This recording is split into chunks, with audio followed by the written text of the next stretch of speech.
জাপানি বিজ্ঞানী অসমে নোবেল প্রাইজ পেয়ে গেছেন, নোবেল প্রাইজ উইনার। কেন? ওই যে অটোফেজি আবিষ্কার করেছেন। What is autophagy?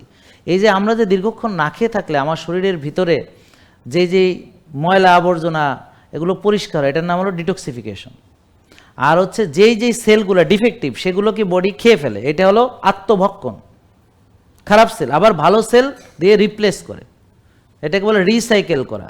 হ্যাঁ, যে আপনি একটা প্রোটিন, ডিফেক্টিভ প্রোটিন, সেটাকে রিসাইকেল করে আবার ব্যবহারযোগ্য আর একটা নতুন প্রোটিন দিয়ে আপনি সেটাকে কি করলেন, রিসাইকেল করলেন। যেমন ভাঙা চোরা কাঁচ থেকে একটা গ্লাস তৈরি করা, বুঝতে পেরেছেন?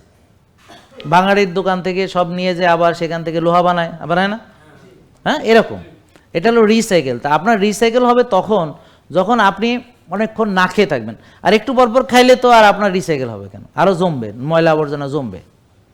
তো এই জন্য যারা বারবার খায়, বেশি বেশি খায়, ওদের শরীরটা একটা নর্দমার মতো হয়ে যায়। কিছু মাইন্ড করেন না, এটাই বাস্তব। মানে সত্য তো বলতেই হবে, আপনি নিজের ঘাড়ে নেবেন না, কারণ আপনাকে বলি নাই না, এটা রিয়েলটা বলতে হবে না। অনেকে আবার ভাববে যে দেখছো স্যারে কি কইলে, আমার কোষের মধ্যে বলে ডাস্টবিন। এখন ডাস্টবিন তো আপনি বানাইছেন, আপনি তো জঞ্জাল জমাইতেছেন। মনে রাখবেন, বারবার একটা ধরেন ফ্যাক্টরি, তাই না ভাই? তার ফ্যাক্টরিতে ধরেন ছুটি ছাড়া দরকার। যেমন ধরেন এই রুমটা ধরেন না, আপনারা ধরেন ছিলেন না, পরিচ্ছন্ন করে রাখছে, আপনারা এসে পরিষ্কার পাইছেন না।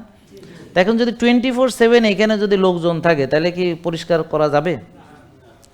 ঠিক সেলের ভিতরে বারবার খাইলে, একটু বারবার খাইলে, 6 বেলা খাইলে, খাইতে আসেন, জঞ্জালগুলো বেরোবে কোন সময়? সেলটা ডিটক্সিফিকেশন হবে কোন সময়? তার বিশ্রামের দরকার আছে না? কিন্তু এখন আমি যদি 20 ঘন্টা 22 ঘন্টা না খেয়ে আসি, এবার সে বিশ্রাম পাইতেছে, এবার সে ওখান থেকে ময়লা আবর্জনাগুলো ক্লিন হবে, পরিচ্ছন্ন হবে। এবার বুঝতে পারছেন? জেকে লাইফস্টাইল, ওষুধ মুক্ত সুস্থ জীবন।